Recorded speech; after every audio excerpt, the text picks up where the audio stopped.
9 de la mañana, 40 minutos, comienza nuestro panel de conversación. Esta mañana en Voces del Poder nos acompañan Valentina Olivares, consejera de Rumbo Colectivo. ¿Cómo está, Valentina? Muy bien, muchas gracias. Bienvenida, gracias por estar aquí. Y Rodrigo Meléndez, subdirector ejecutivo de Res Pública. ¿Cómo está, Rodrigo? Hola, Sebastián, muy bien. Bienvenido. Muchas gracias por estar con nosotros en este viernes y en nuestro panel de conversación.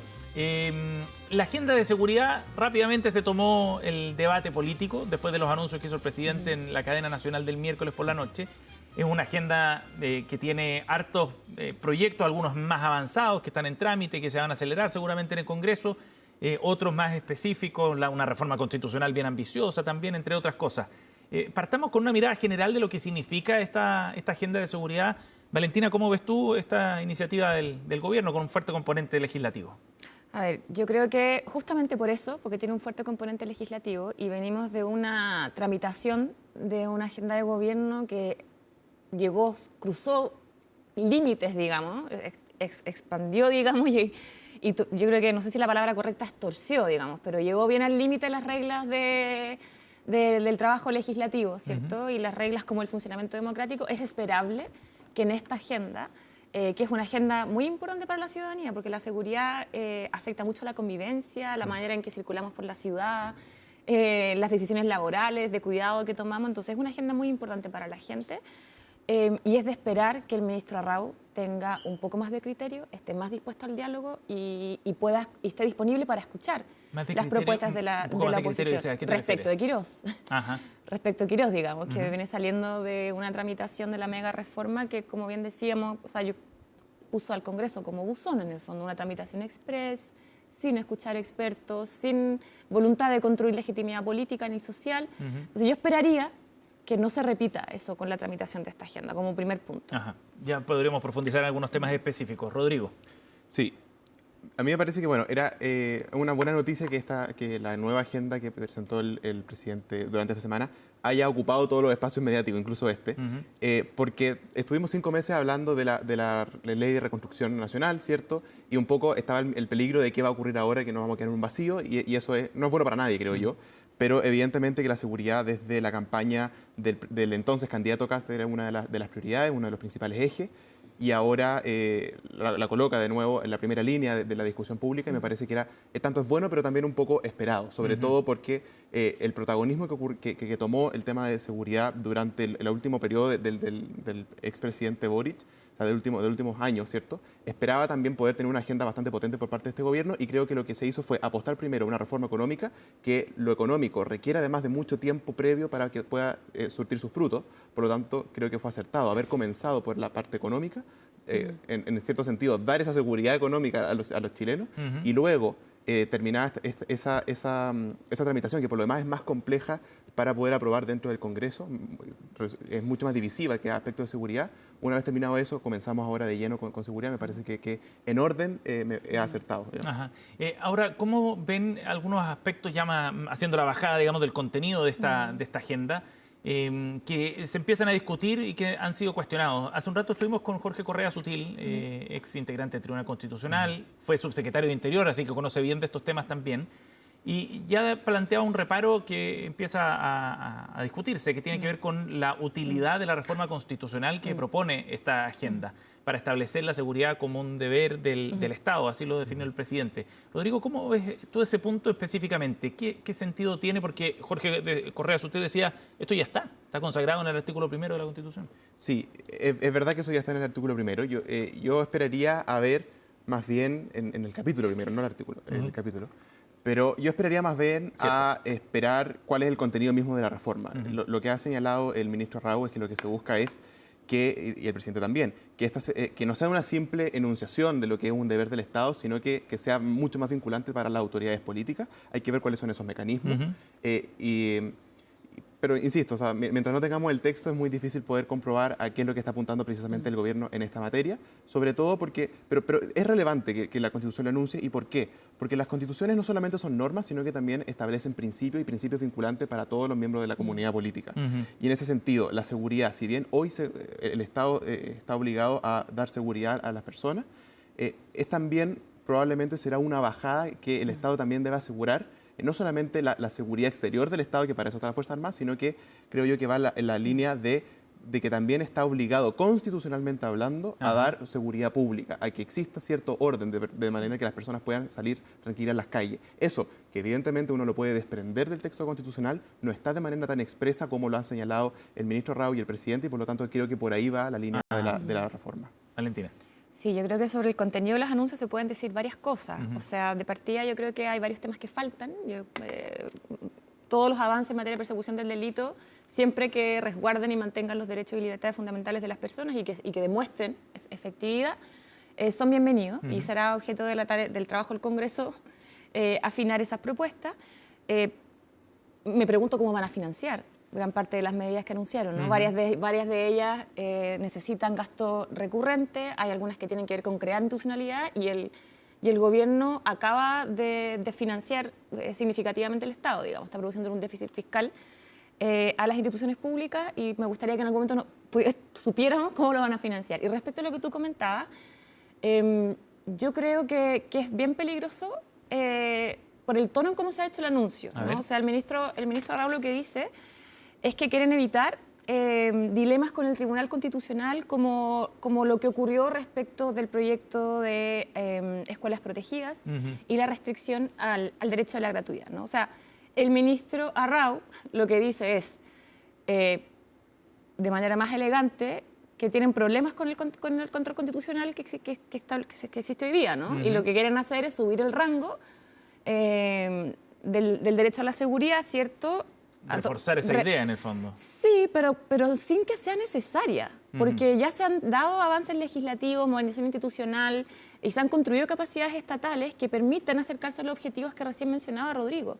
Y como lo ha expresado el ministro Rao, pone en riesgo, en el fondo, el ejercicio de derechos y libertades, y además me parece muy complejo que esta propuesta, que estaba dentro de las propuestas que perdieron en el segundo proceso constitucional, hoy día, sin ese proceso de consulta a la ciudadanía, cuando se trata de temas tan importantes como modificar el carácter de la Constitución, el gobierno quiere hacer uso de su mayoría parlamentaria circunstancial para avanzar en esa dirección. Valentina. Creo que tiene que aclararse y creo que pone, si es que va en el tono del ministro Rao, pone en riesgo el funcionamiento de las reglas democráticas, como las conocemos. Voy al tiro contigo, Rodrigo, pero Valentina, tú decías, es peligroso. A eso te referías, ¿no? Sí, o sea, es que yo creo que un ministro, por mucho que tenga una buena valoración y que respecto a seguridad haya reconocido el trabajo del gobierno anterior, diga que tiene problemas con el control de constitucionalidad respecto a su propia agenda, es complejo. Es complejo porque lo que está diciendo es estas normas, que son las normas que han ratificado todos los chilenos, nos guste o no, en dos procesos constitucionales recientes no nos sirven, las vamos a modificar. Y esa modificación, cuando refiere, ¿cierto?, a lo que dijo el Tribunal Constitucional respecto de escuelas protegidas y respecto de la restricción a la gratuidad, lo que dijo el Tribunal Constitucional fue que estaban pasando a llevar derechos y libertades de las personas. Y esa opinión no le gustó al gobierno. Rodrigo. Yo creo que acá hay dos temas en lo que acaba de decir Valentina. Primero, lo del Tribunal Constitucional. Es evidente, y esto no es idea mía ni nada, que el Tribunal Constitucional funciona bajo dos naturalezas, una política y otra jurídica. Debiera siempre fundamentar sus fallos de una manera jurídica, según el texto constitucional, pero en la práctica lo que ocurre es que cualquiera sea la mayoría dentro de los ministros, se sigue un criterio político de manera muy fuerte.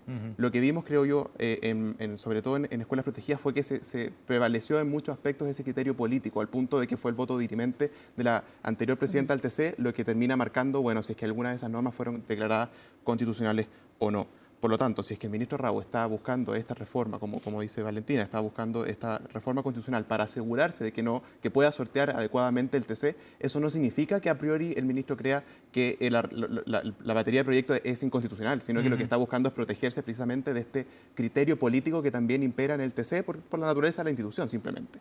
Y por otro lado, Valentina señaló que esto era una idea que provenía del segundo proceso constitucional, pero si vamos a estar viendo qué es lo que hacen los gobiernos según también iniciativas pasadas, el gobierno de Boric presentó una reforma previsional que también tenía elementos del primer proceso constitucional, se buscaba poner fin a la AFP y algo de eso hay también en la reforma. O sea, si aplicamos el criterio Valentina a rajatabla, ella está diciendo que esa reforma sería ilegítima porque no se le consultó directamente a la ciudadanía, algo que ella había rechazado. Yo creo que no, yo creo que sigue siendo legítima porque pasó por el Congreso, que es la vía donde nosotros canalizamos nuestra Exacto. representación y nuestras intenciones. Estoy muy de acuerdo Pero con lo ese mismo punto. puede hacer en ese caso ahora este gobierno con una iniciativa que tampoco fue aprobada en su minuto por los ciudadanos, pero que luego ganó una elección y que por lo tanto tiene toda la legitimidad para poder impulsarlo dentro del Congreso. Valentina. Estoy muy de acuerdo con ese último punto, sobre todo porque define muy bien de qué es lo que se trata el ejercicio de la democracia, ¿no? O sea, hay distintas maneras de producir cambios importantes y hay algunos, sobre todo los más estructurales, que requieren, digamos,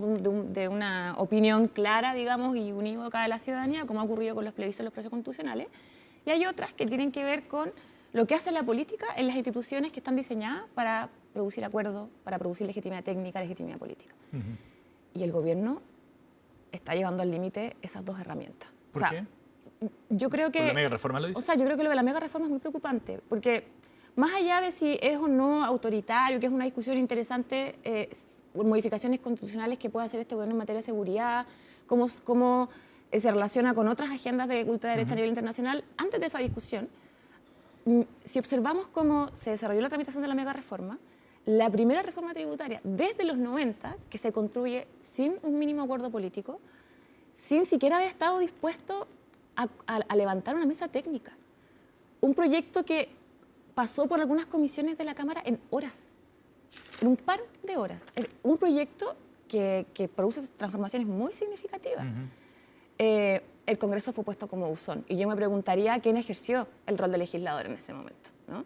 No hubo disposición al diálogo. Entonces, yo te digo, ok, hay ciertas cosas que efectivamente no requieren ser consultadas nuevamente a la ciudadanía, y lo que se espera, ¿cierto?, es que las y los representantes mandatados para tomar decisiones, para dialogar, para producir acuerdos respecto a las agendas para las que fueron electos, puedan ejercer esa función. ¿Y tú Y ves el que- gobierno está llevando al límite esas ¿Y capacidades. tú ves que puede pasar lo mismo con esta agenda de seguridad? Yo creo que no hay que anticiparse, pero sí pienso que estando de acuerdo incluso con el argumento que tú mencionabas respecto al carácter político que eventualmente puede tener el Tribunal Constitucional, para el caso de lo que estábamos hablando de escuelas protegidas y de la restricción al derecho a la propiedad, yo no comparto que haya primado un criterio político por sobre el jurídico, pero incluso si te doy el punto, ese no es un argumento suficiente, creo yo, al menos respecto a cómo se ha comportado la izquierda, que incluso cuando he hecho esas críticas respecto al Tribunal Constitucional, en fallos anteriores, el 2008, con la píldora del día después, luego con lo del CERNAC, incluso en una circunstancia cuando hemos querido hacer reformas institucionales significativas que modifican los aspectos centrales de la Constitución,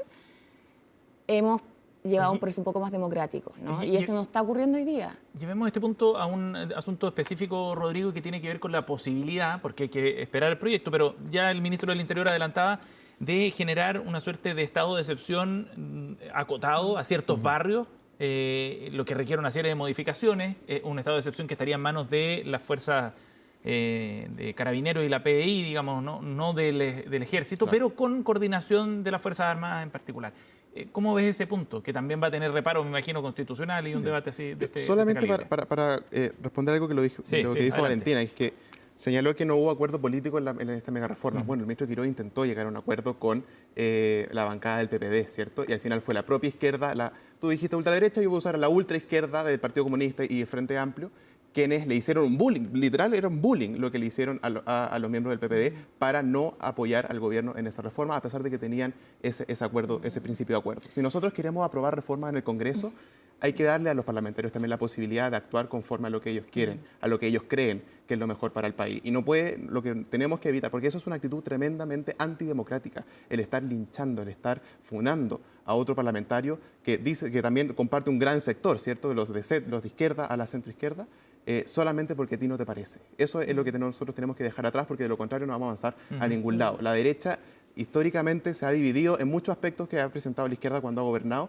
pero es porque la derecha también entiende que pueden existir este margen, más allá de que pueden haber legítimas críticas, pero al minuto de votar existe esa libertad porque cada uno tiene que votar en conciencia respecto a lo que cree que es mejor para el país. Y sobre lo del estado Eso. de excepción, yo creo que este nuevo estado que propone el presidente es una herramienta que va a llegar a ser muy útil, porque lo que ocurre en los barrios, en algunos barrios de nuestro país, donde el Estado prácticamente está ausente, quien impera, quien manda es el narcotráfico, el crimen organizado, es una situación completamente distinta a los otros estados de excepción que contemplan la Constitución. Aquí no estamos en caso de guerra externa, no es una guerra civil, tampoco hay una alteración por un desastre natural, ni mucho menos un desorden público que impida a las personas mantener una vida relativamente normal. Aquí lo que hay es miedo, lo que hay es coacción por parte de grupos delictuales y el Estado requiere de una batería de herramientas distintas.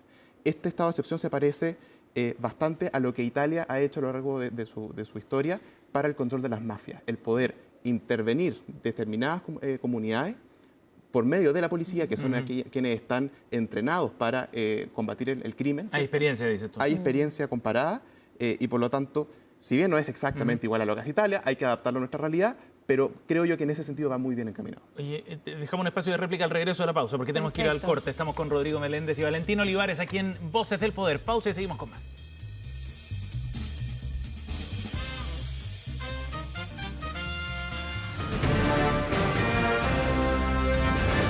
Hacemos una pausa y ya regresamos con CNN Chile Radio, AM.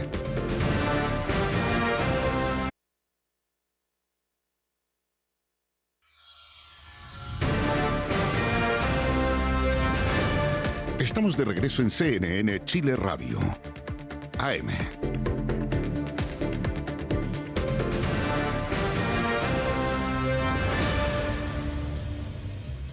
Estamos de vuelta, seguimos aquí en CNN Chile Radio. Rodrigo Meléndez y Valentina Olivares están con nosotros esta mañana. Valentina, quedó el espacio de réplica para cerrar el tema anterior. Está entretenido, no estamos persiguiendo la cola. No, estaba muy buena la conversación. Sí, o sea, sobre lo de la tramitación de la mega reforma, el pirquineo de votos no es la búsqueda de acuerdos, digamos, y de entendimiento. O sea, no hubo ni siquiera disposición de escuchar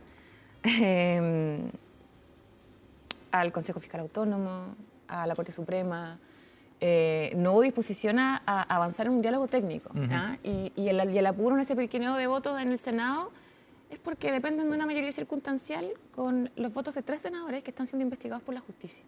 Yo creo que eso está bien lejos del fondo de tu preocupación, que yo la comparto, ¿no? Que vamos a hablar al tiro de la mega reforma también. Y respecto a los estados de constitucional por excepción constitucional por barrios, me gustaría conocer mejor la propuesta para poder emitir como una opinión más fundada. Sí me preocupa que delimitar, digamos, de manera tan acotada un estado como ese, en condiciones donde hay sectores de la población que tienen necesidades de seguridad muy, muy importantes, va a poner a los alcaldes a competir por un estado de excepción que puede terminar convirtiéndose en la norma más que en un instrumento puntual, ¿no? Entonces yo creo que si tenemos ese problema, la necesidad de intervenir con mayor capacidades, con mayor financiamiento, por cierto que yo me vuelvo a preguntar de dónde va a salir esa plata, y mayor coordinación en barrios críticos, creo que el Estado hoy día dispone de herramientas y de una modernización institucional, que es producto de lo que hizo el gobierno anterior, que se puede optimizar, que se puede mejorar, pero que están disponibles. No veo la necesidad de construir un nuevo estado de excepción, sobre todo con esto de que puede terminar produciéndose como una demanda, digamos, de todos los municipios del país. Claro, de otros barrios, sí. De otros barrios, y con qué criterio discrimina en el fondo. Buen punto. Vamos a seguir con el tema de seguridad seguramente cuando ya conozcamos más detalles, pero quería llevarlos también al escenario de la mega reforma que ahora está en el Tribunal Constitucional. Rodrigo, ya se declararon admisibles los requerimientos, es un punto de partida, una formalidad, digamos, ya la próxima semana vienen los alegatos. ¿Cómo ves esta discusión que se va a dar aquí en esta instancia? Es sobre la invariabilidad tributaria y un par de asuntos medioambientales importantes de la mega reforma que se va a discutir. Sí. Antes, yo creo que es muy importante hacer la distinción que es la admisibilidad versus que es cuando se acoge el requerimiento. Muy cortito, pero la admisibilidad, en el fondo, el Tribunal Constitucional lo que dice es, me llegó tu mail. Es poco menos que eso. Llegó, lo puedo leer, cumple con todos los requisitos legales para que haya sido presentado y ahora recién me voy a sentar a ver. Llegó, fue leído, no habían errores en el correo. No habían errores básicamente, en la formalidad. Estaba junto al archivo y listo. Qué bueno tener abogados aquí. Pero eso es la admisibilidad. Aquí no ha habido ningún pronunciamiento sobre el fondo y por lo tanto la discusión sigue en pie. Ahora bien, me parece que la oposición está en todo su derecho a poder acudir al Tribunal Constitucional. Es una herramienta que contempla la Constitución, es parte de nuestro ordenamiento jurídico y algo que izquierda y derecha han utilizado cada vez que hay algo que creen que pugna con lo que dice la Constitución y en eso nadie se puede oponer, digamos. Es una de las reglas del juego. Sobre el fondo, a mí me parece que tanto la invariabilidad tributaria como las normas medioambientales, porque son varias, pero para agruparlas de esa manera, me parece que son ambas plenamente constitucionales. En el caso de las normas medioambientales, en particular, este seguro o compensación que da el Estado en caso de anulación ante los tribunales de justicia, de algún proyecto que recibió una calificación ambiental, a mí me parece que es simplemente la aplicación de un principio básico del derecho, que es la reparación del daño. Si tú a una persona le dijiste que ibas a poder hacer algo, esa persona empieza a desembolsar cierta cantidad de recursos, empieza a desplegarse, empieza a iniciar ese proyecto, pero al final del día tú le dices, no, la verdad es que resulta que no vas a poder continuar con él, lo que corresponde es que ese daño, ese perjuicio, eso que desembolsó, sea restituido para poner a la persona en la misma situación en la que estaba originalmente, porque aquí la causa de ese daño es el Estado, que le dijo que sí y después le dijo que no. Yo creo que en eso no debiera haber nadie que se niegue, porque es un principio de justicia, me parece. Y respecto de la invariabilidad tributaria, ¿Sí? yo creo que si vamos a estar cuestionando de ciertas normas que permanecen en el tiempo, yo creo que este es un problema de los efectos de la ley durante el tiempo. Y esto existe en otras materias. Por ejemplo, la ley de gratuidad, que establece una progresión de la cobertura de la gratuidad a propósito del nivel del crecimiento del país. O en materia administrativa, los contratos que celebra el Estado con los privados. ¿No es antidemocrático, como plantean en la oposición? No, ¿cómo va a ser antidemocrático un Porque se contrato? clausura el debate, digamos, Pero por ejemplo, tributario para ciertos casos, ¿no? Quienes celebren el contrato. Sí, pero te pongo un ejemplo, Sebastián. Cuando alguien va a Valparaíso, va en una carretera que es concesionada. Si el Estado el día de mañana quiere poner término a esa carretera, va a tener que pagar. ¿Es antidemocrático? No. Es simplemente las normas, las reglas del juego. Okay. El Estado en esta materia opera igual que cualquier otro privado y por lo tanto tiene que hacerse responsable cuando llega y cambia al otro las reglas con las que se sentó a conversar. Valentina. Sí, yo, sin ser abogado, no sé si me sentí incluida en tu... No, digo... Sí. Yo creo que lo de la invariabilidad tributaria, más allá del pronunciamiento que pueda hacer el Tribunal Constitucional, va en la misma línea que conversábamos antes, ¿no? Es decir, amarra al legislador y le quita la posibilidad de que otras mayorías hagan modificaciones respecto de temas que son muy importantes para la ciudadanía. Entonces, cuando un gobierno avanza de esta manera, con una agenda que ha demostrado ser en el fondo, no solamente en la forma, un contenido muy radical, ¿cierto? Y además fundamentada en mitos. O sea, el mito de que la baja crecimiento, el mito de que la baja productividad, el mito de que la baja la inversión, se originaron con el gobierno, o sea, en el gobierno del segundo gobierno de Michelle Bachelet, con la reforma tributaria, todos problemas que empezaron antes, digamos. Y lo dijo con mucha claridad el ministro Grau aquí en el canal, el ex ministro Grau, hace unos días, ¿no? Entonces, es una reforma que se agita, que se difunde mediante mitos, que no tiene sustento técnico, que no ha logrado construir legitimidad y consenso en la sociedad, que le está generando un problema al país, incluso para sus posibilidades de crecimiento futuro, ¿no? Y que le genera un recorte y una disminución importante en las condiciones de vida de la gente, porque le quita al Estado las herramientas para llegar a tiempo. Y además de eso, le establece una invariabilidad que limita la acción de los próximos representantes. No está solamente limitando el accionar de las fuerzas políticas, ¿cierto?, sino que está limitando el ejercicio de sus libertades democráticas de las personas que eligen y que van cambiando las correlaciones de fuerza en las instituciones en Chile.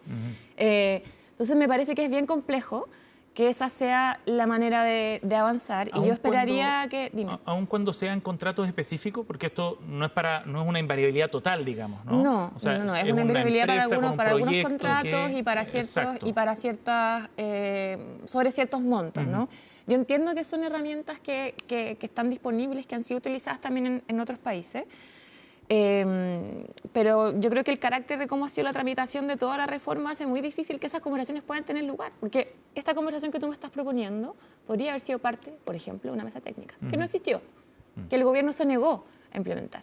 Entonces, cuando la política se obstruye, cuando la posibilidad de llegar a acuerdos, de diálogo, de informar a la ciudadanía se limita, cuando se corren, digamos, se juega al límite de las reglas, es del todo legítimo que se consulte al órgano responsable de establecer cuáles son las capacidades del legislador para hacer cambios tan importantes como estos. Rodrigo. Yo creo que, bueno, hay varias cosas de lo que dijo Valentina en lo que yo, por supuesto, que no estoy de acuerdo. Lo que ella llama el mito del crecimiento, el bajo crecimiento, el mito del bajo... No estoy diciendo que sea el mito.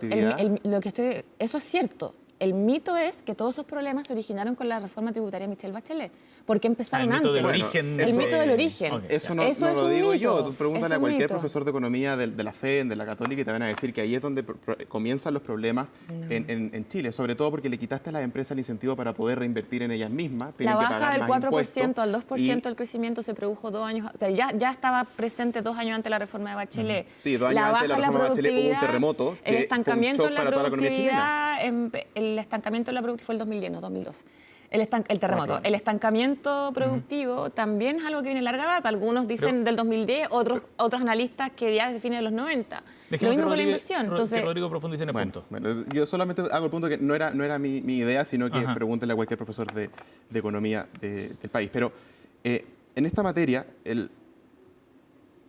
lo que ocurre es que cuando tú tienes estás compitiendo con el resto del mundo, tú tienes que también tener en consideración cuáles son las características de los otros países que también están peleando por atraer las inversiones a su país. Y nosotros partimos en la década de los 90 muy aventajados en ese sentido. Éramos el receptor natural de la inversión en América Latina y hoy en día estamos a la cola. Esta reforma lo que hace es colocarnos dentro del promedio en materia de tributos de la OCDE, dentro de los países desarrollados. No nos estamos comparando con Paraguay, que tiene un 10% de impuestos. Sí, me gustaría, sí, pero tampoco obedece a nuestra realidad.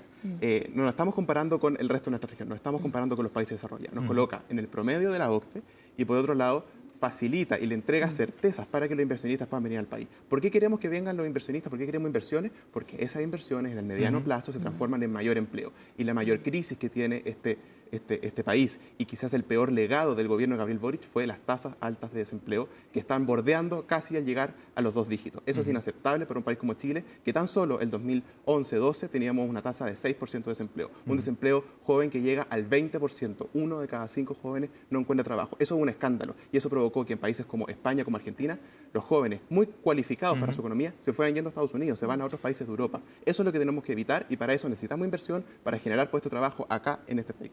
Oye, solo para cerrar, pero creo que sirve como conclusión quizás de lo que hemos discutido, que tiene que ver con la agenda que tiene el gobierno, la forma en la que se relaciona con la oposición, los acuerdos que se construyen o no en torno a ciertos temas. La ministra Wolf defendió la agenda del Ejecutivo, decía que era relevante que los gobiernos puedan conducir los proyectos por los cuales fueron electos, decía. Y es una reivindicación quizás, Valentina, del proyecto del Partido Republicano en particular y de sus principios, a propósito de las tensiones que se han generado entre el gobierno con un partido de gobierno. ¿Cómo entiendes tú esta definición que da la ministra? Nos queda un minuto para cada uno. Sí, bueno, otro día podemos discutir sobre las cifras de Profundizaremos crecimiento de sobre inversión, eso. ¿no?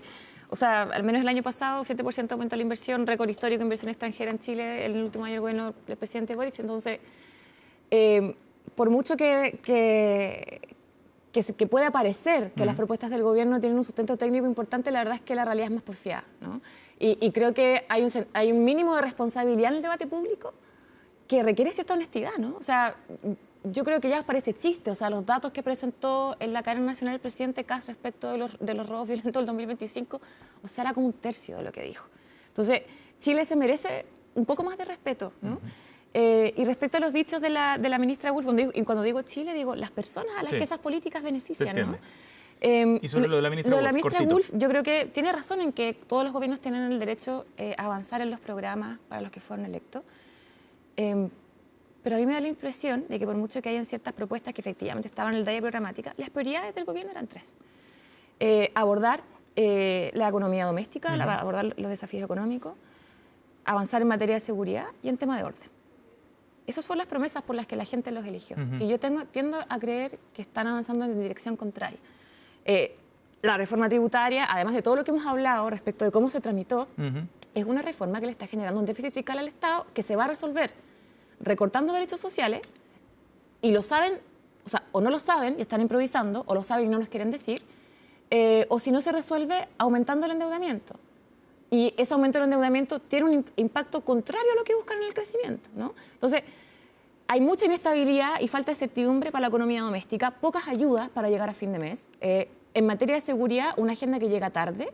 Y en materia de orden, yo creo que la puesta en escena del gobierno en general es bien deficitaria. O sea, todo lo que ha pasado con las autoridades renunciadas, yo creo que no está cumpliendo sus promesas, ¿no? O sea, es legítimo, pero tiene que ser capaz de sostener lo que le promete al país. Lo último, Rodrigo, para cerrar. Yo creo que la ministra Wolf también tiene razón, en el sentido que nuestro diseño institucional le complica a los gobiernos poder terminar su programa político. Por lo pronto son solo 4 años, que es poco, sin capacidad de reelección, y tampoco tienen la capacidad de cambiar las mayorías dentro del Congreso una vez que están en el gobierno. Un Congreso que se elige en la primera vuelta, pero el presidente se elige recién en la segunda. Pero yo creo que ella también apunta a cuál es el rol de la oposición.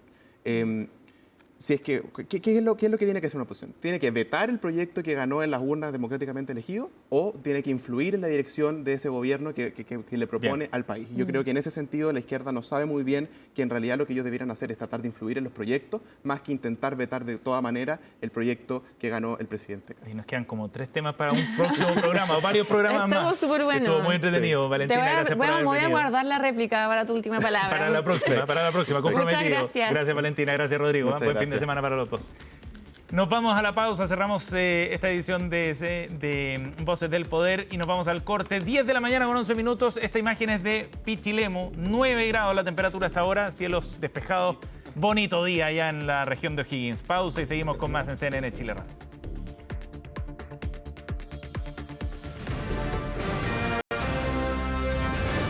Hacemos una pausa y ya regresamos con CNN Chile Radio. AM.